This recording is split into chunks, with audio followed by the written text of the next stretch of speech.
Good morning everyone. Students, इससे पहले हमने nature and functions of the state under the sultans of Delhi के अंदर हमने सल्तनत कालीन प्रशासन का बैकग्राउंड देखा था कि किस प्रकार सल्तनत काल में राजतंत्र की विचारधारा थी, अमीर वर्ग तथा उलेमा वर्ग का प्रभाव था। आज हम इसके प्रशासन की रूपरेखा देखेंगे कि ये प्रशासन किस प्रकार और किन अधिकारियों की सहायता से संचालन होता था। क्या प्रशासन में केंद्रीकरण की व्यवस्था थी या विकेंद्रीकरण की व्यवस्था थी? इन सारे प्रश्नों का जवाब हमको इस टॉपिक में मिलेगा। तो सबसे पहले हम सल्तनत कालीन जो प्रशासन है उसकी केंद्रीय सरकार को अगर हम देखते हैं कि सेंटर में किस प्रकार की सरकार थी, तो हम ये जो साक्ष्य हैं उसके आधार पर हमको ये पता लगता है कि जो साहित्य में लिखा हुआ है कि केंद्रीय सरकार में 4 प्रकार के मंत्री होते थे, जिन्हें दीवान ए विजारत, दीवान ए अर्ज, दीवान ए इंशा और दीवान ए रिसालत कहा जाता था। सुल्तान मंत्रियों और अधिकारियों के एक वर्ग की सहायता से शासन करता था। केंद्रीय सरकार के मुख्य स्तंभ मंत्री अथवा शाही दीवान थे। बर्नी ने लिखा है कि ये 4 जो प्रशासनिक ढांचा था, इसी पर दिल्ली सल्तनत का संपूर्ण प्रशासनिक ढांचा टिका हुआ था। दीवान ए विजारत सभी मंत्रियों में प्रमुख वजीर था। यद्यपि सिद्धांत रूप से वह वित्त मंत्री था, किंतु उसका प्रशासनिक नियंत्रण व्यवहारिक रूप से सार्वजनिक प्रशासन के सभी क्षेत्रों में था। वजीर वस्तुतः सल्तनत के प्रशासन का महाप्रबंधक था। दीवान ए अर्ज सैन्य या प्रतिरक्षा मंत्रालय था, जिसका प्रमुख आरिज ए मुमालिक होता था, जो सैनिकों की भर्ती, उनके वेतन का निर्धारण और वितरण करता था एवं सेना का निरीक्षण भी करता था। फिर हम दीवान ए इंशा को देखते हैं, तो यह शाही पत्राचार का मंत्रालय था और जिसका संचालन दबीर नामक सचिव करते थे। इस विभाग का मंत्री दबीर ए मुमालिक होता था। इस मंत्रालय का काम शाही घोषणाओं का प्रारूप तैयार करना, शासकीय घोषणाओं को जारी करना, प्रांतीय गवर्नरों, अधिकारियों आदि को पत्र भेजना था। दीवाने रिसालत धार्मिक कार्यों का मंत्री था। वह शिक्षा पर नियंत्रण रखता था और सरकार से वृत्ति पाने के लिए विद्वानों के नामों की सिफारिश करता था तथा कॉलेजों और स्कूलों का संरक्षण भी उसी के हाथ में था। उपयुक्त जो 4 मंत्रियों के अतिरिक्त एक सर्वोच्च परामर्शदात्री परिषद भी थी, जिसकी चर्चा हम पहले वाले वीडियो में कर चुके हैं, जिसका नाम था मजलिस एक खास। सुल्तान महत्वपूर्ण मामलों में इस परिषद से परामर्श लेता था।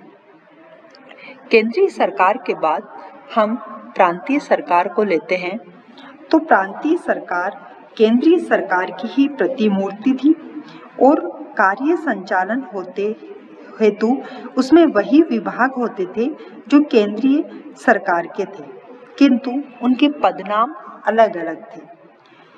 जो प्रांतीय गवर्नर थे उनमें उनको वली, मुफ्ती और नायब कहा जाता था, किंतु जो प्रांतों के गवर्नर नियुक्त किए जाते थे और असीम शक्तियों का उपयोग करते थे।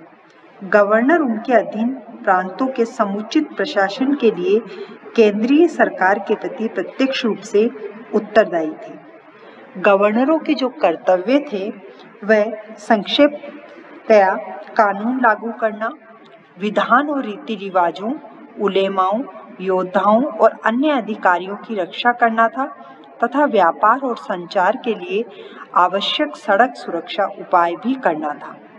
प्रांतों का और भी उपविभाजन किया गया था। प्रांत की सबसे छोटी इकाई गांव थी।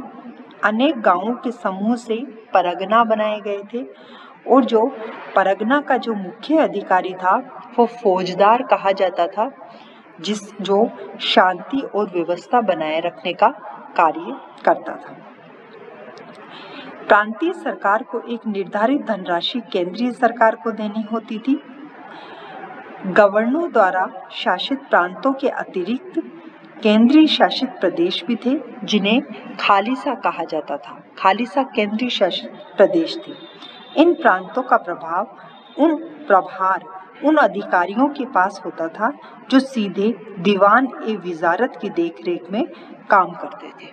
तो इस प्रकार प्रांतीय सरकार जो थी उसका जो प्रशासन था वह भी बड़ा सुव्यवस्थित और सुनियोजित था।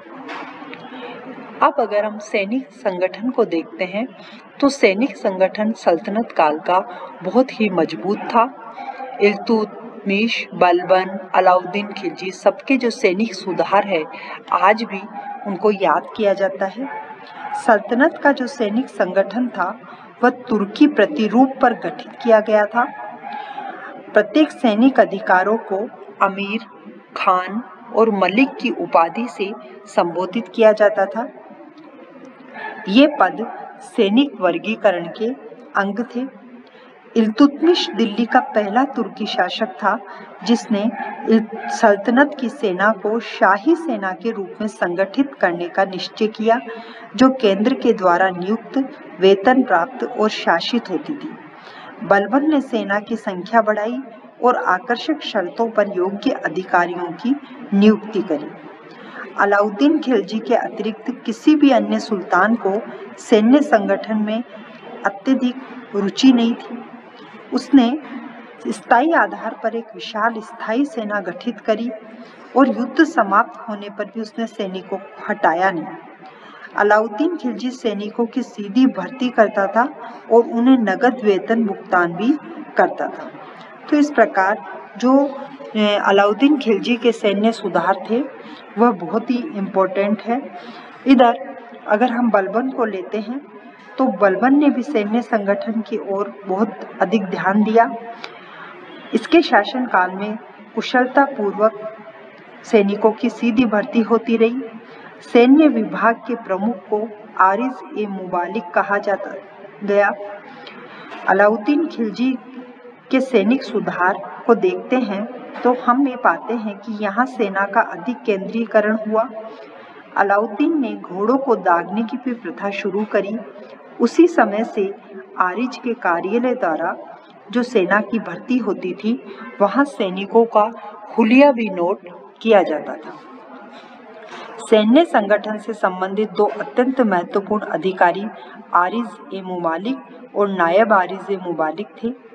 सैनिक प्रपंजी तैयार की जाती थी, घोड़ों को दागा जाता था और अन्य सैन्य व्यवस्थाएं की जाती थी। सुल्तान के शाही रक्षकों का जो प्रभारी था वह अमीर होता था, जो महत्वपूर्ण सैनिक अधिकारी होता था। सैनिकों का वेतनमान भी समय समय पर बदलता रहता था। इल्तुतमिश ने कहा जाता है कि सैनिकों को उनके वेतन के बदले इक्ताएं दी। इक्ता का वास्तविक अर्थ है कि राज्य द्वारा नगद वेतन अथवा पेंशन, इनाम, वक्फ या भरण पोषण के लिए नगद धन राशि के स्थान पर किसी भूखंड या कृषि योग्य भूमि का संबंधित व्यक्ति को लगान हस्तांतरित करना। यानी इक्ता का अर्थ था कि नगद वेतन नहीं दिया जाए और उसके स्थान पर कुछ कृषि योग्य भूमि दी जाए और उससे संबंधित उसमें जो भी लगान उसको उस भूमि से प्राप्त होता था वह भी उन सैनिकों को दिया जाए। फिरोज शाह ने तुगलक ने यह कानून बनाया कि यदि किसी सैनिक अधिकारी की मृत्यु हो जाए तो उसके स्थान पर उसका पुत्र नियुक्त किया जाए। यदि उसका पुत्र नहीं है तो उसका दामाद नियुक्त किया जाए और दामाद भी पुत्र नहीं है तो दास उसका नियुक्त किया जाए और दास भी अगर नहीं है तो पत्नी का निकट संबंधी भी उसका स्थान ले सकता था। उस समय काफी दुर्ग थे और दुर्ग को रक्षा करने का भी काम सैनिकों का होता था। प्रत्येक दुर्ग का एक दुर्गपाल होता था जिसे सामान्यतः कोतवाल कहा जाता था। तो इस प्रकार जो सुधार थे वो इस काल में इतने व्यवस्थित थे कि आगे जाकर मुगल काल में भी इनको आधार बनाया गया सल्तनत कालीन प्रशासन के, और इनको आगे जाकर मुगल काल में इनको इम्प्लीमेंट भी किया गया। धन्यवाद।